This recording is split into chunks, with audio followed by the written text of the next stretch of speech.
In the name of Almighty Allah, who is the most merciful and the most compassionate, who is the creator of the creatures, who is the king of the kings. Hello dear students, I hope you're all doing well, safe and sound. Welcome to our new lesson. Grade 11 English book, Unit 3, Lessons 7 and 8, Part 3, page 46. به نام یاد خداوند بخشاینده و مهربان. السلام علیکم شاگردای عزیز، امیدوارم که خوب، جور، صحت و سلامت باشین.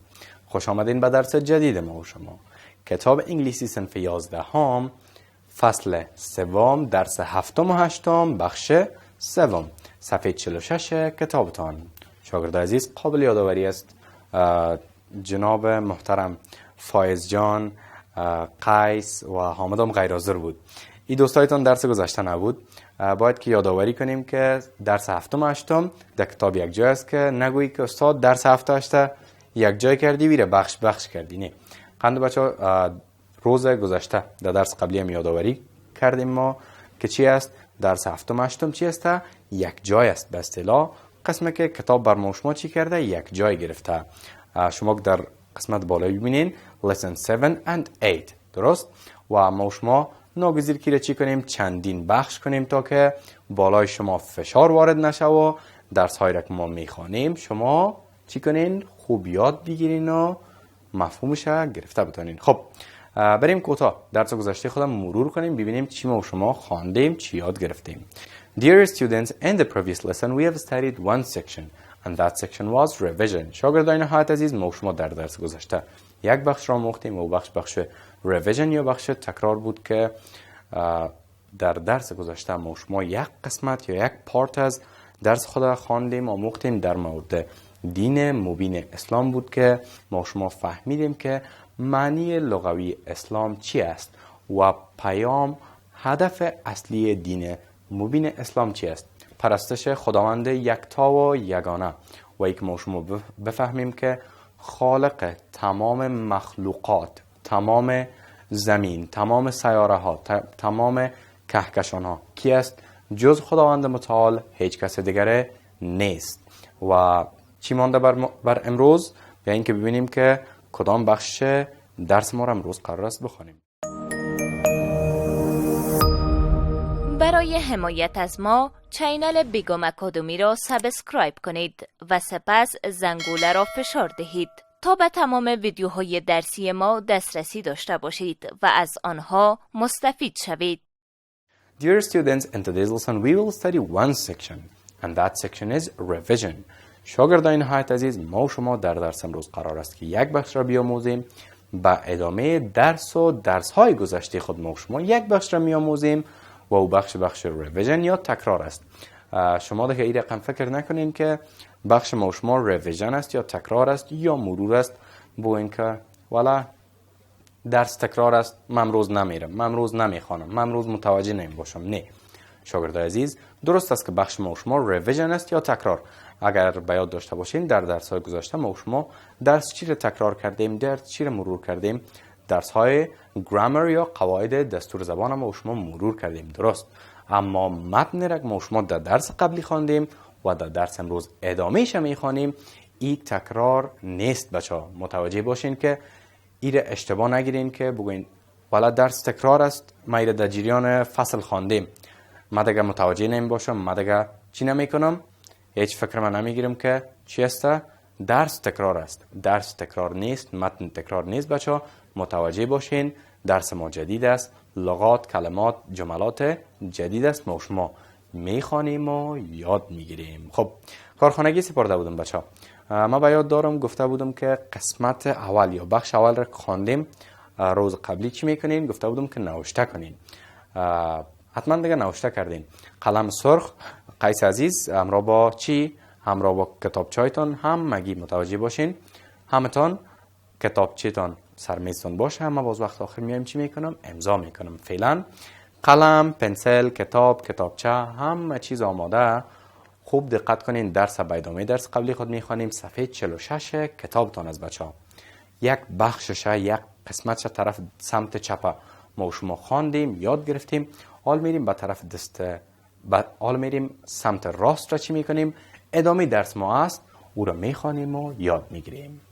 ریویژن، مرور یا تکرار. به ادامه درس گذشته خود عنوانش چی بود بچه ها؟ عنوانش بود اسلام، دین مبین اسلام.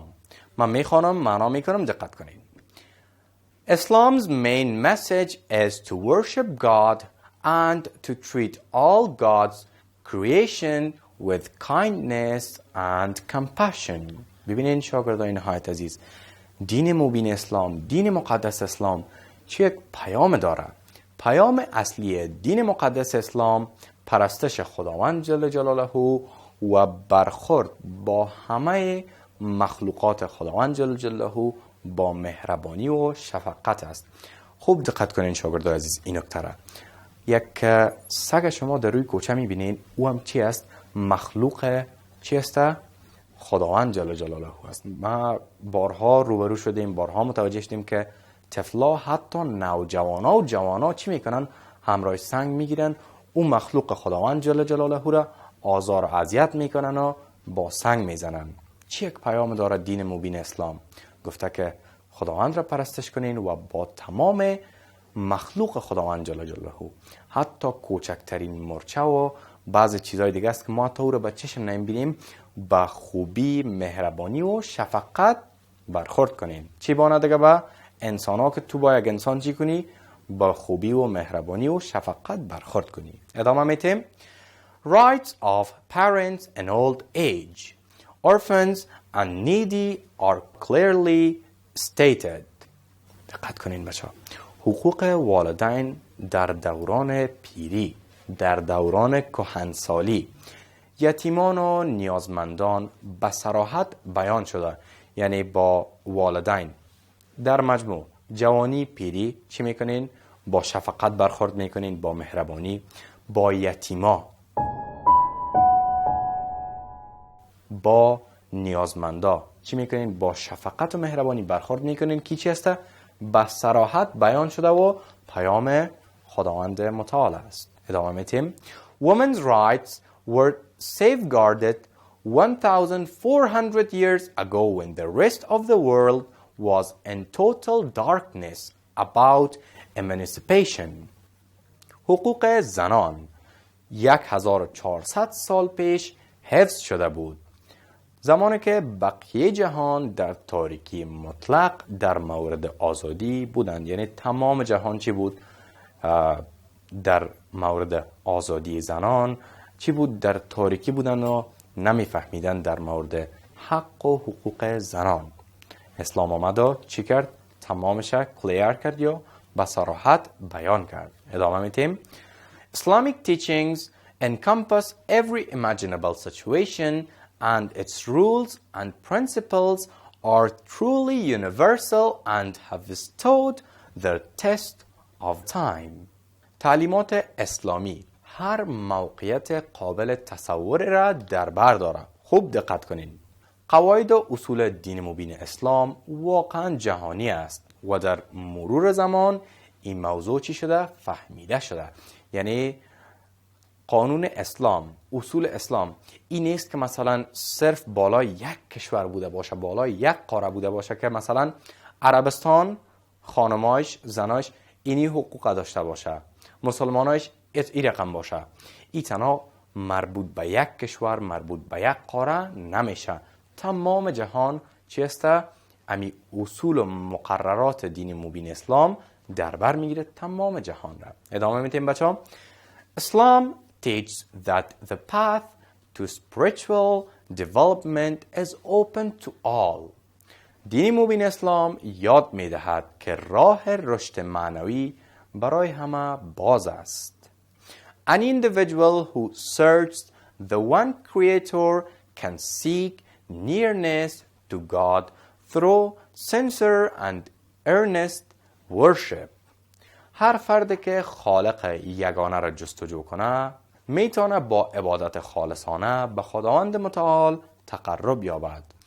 این جمله را من براتون خواندم، معنا کردم. شاگردای عزیز، یک موضوع به یاد افتاد. شما اگر ببینین بعض از عیسوی ها است، بعض از کافران و منکران دین است که اونا چی میکنن؟ میخواین که مثلا یک کتاب، یک مقاله، یک تاپیک چی کنن؟ به ضد اسلام نوشته کنن. اونا قبلا مطالعه نداشتن. زمانی که میرن قرآن کریم مطالعه میکنن، احادیث نبوی رو مطالعه میکنن، اینا جستجو میکنن که یک چیز به ضد اسلام چی کنن؟ بیارن، یک نقص پیدا کنن. اما اونا نمیتونن. شما برین ببینین، جستجو کنین، سرچ کنین که چقدر از این اسکالرها، چقدر از این محققین زمانی که میخواستن یک چیز به ضد اسلام نوشته کنن، خودشان مسلمان شدن و به دین مبین اسلام مشرف گردیدن. خب بچه های ادامه میتیم. It's central to establishing a relationship with the Almighty Allah. امی جستجو، تحقیق، عبادت خالصانه چی است؟ امی محور برقراری رابطه با خداوند متعال است. This positive message for humanity fills hearts with hopes and courage. این پیام مثبت برای بشریت قلب‌ها را پر از امید و شجاعت می‌کند. ادامه می‌دیم. At present there are 1.5 billion Muslims worldwide and they are from the majority in more than 50 countries of the world. در حال حاضر 1.5 میلیارد یا میتونیم بگوییم بیلیون 1.5 میلیارد مسلمان در سراسر جهان وجود داره که اکثریت از این مسلمان ها بیش از 50 کشور جهان هستند. یعنی تمام این مسلمان ها نیست که در یک کشور، دو کشور، سه کشور باشه، تا 10 کشور باشه، 20 کشور باشه. 1.5 میلیارد مسلمان در بیش از 50 کشور جهان هستند. فکر کنیم. ادامه میدیم. Today's Islam is the fastest growing faith in the world. Its beautiful message is reaching millions in the far corner of the earth. امروز اسلام سریعترین دین در حال رشد جهان است که پیام زیبای اسلام به میلیون ها نفر در گوشه و کنار زمین میرسد. شاگردان عزیز، شما میتونین برین مطالعه کنین، تحقیق کنین، جستجو کنین، ببینین که دین مبین اسلام امروزه که ما شما هستیم صحبت میکنیم، حتی امروزه چی است؟ شاید کتابایتان از 8 سال 10 سال قبل باشه، اما تا امروزه روز شاگرد عزیز چی است؟ دین مبین اسلام ببینین که یکی از، خب شما میفهمین که در جهان ادیان مختلف وجود داره، اما دین مبین اسلام چی است؟ دین مبین اسلام یک دین است که با سریعترین حد، یعنی در حال حاضر چی است؟ در حال رشد است. بسیار به سرعت چی میشه؟ دین مبین اسلام رشد کرده میره، گسترش پیدا کرده میره و پیام زیبای دین مبین اسلام که پیامش ما شما گفتیم که چی است؟ پرستش خداوند متعال و با خلق و مخلوقای خداوند متعال چی است؟ با خوبی و شفقت و مهربانی برخورد کردن است. این پیامش به میلیون ها نفر در سراسر کره زمین، در گوشه و کنار زمین میرسه و این ادامه داره. این یک چیز نیست که استاپ شوه و متوقف شوه. شما به اینترنت دسترسی دارین، درست؟ برین و تلفنتان را، کامپیوترهایتان را بگیرین، سرچ کنین در مورد از اینکه کدام دین فعلا در سال 2023 کدام دین در حال رشد است بس سرعت. شما میبینین که در اول بر شما چی را میاره؟ دین مبین اسلام را. خب شاگردان نهایت عزیز، این بود متنی که ما شما در طی 2 جلسه چی کردیم؟ کاور کردیم، پوشش دادیم و خواندیم و یاد گرفتیم. کس مشکل داره بچه؟ بفرمایید. وقت سوال کردن شماست اگر سوال دارین. مرور کنین. سوال نیست؟ عالی است. بریم کوتاه درس امروز خود جمع‌بندی کنیم، ببینیم کدام موارد را ما خواندیم. Dear students, in today's lesson we have studied one section and that section was revision. شاگردان نهایت عزیز، ما شما در درس امروز یک بخش را آموختیم و او بخش تکرار یا مرور بود که چی کردیم؟ متن را که ما شما در مورد دین اسلام بود تا 2 جلسه تکمیل کردیم و یاد گرفتیم. بریم به طرف کار خانگی. نوشته کنین بچه‌ها. homework، کار خانگی. Write the passage of page 46. Write the passage of page 46. متن صفحه 46. شما قبلا یک بخش سمت چپ نوشته کرده بودیم، فعلا بخش دیگه سمت راست هم نوشته میکنیم. شاگردای نهایت عزیزی بود درس امروز. ما شما امیدوار هستم درس امروز رو یاد گرفته باشین. کارهای خانگی فراموشتان نشه، درسایتان هم خوب بخونین. تا درس آینده باز هم یکی دیگه خود میبینیم. شما رو به الله یکتا و به همتا. قبل از آغاز درس بعدی وقفه کوتاه میگیریم.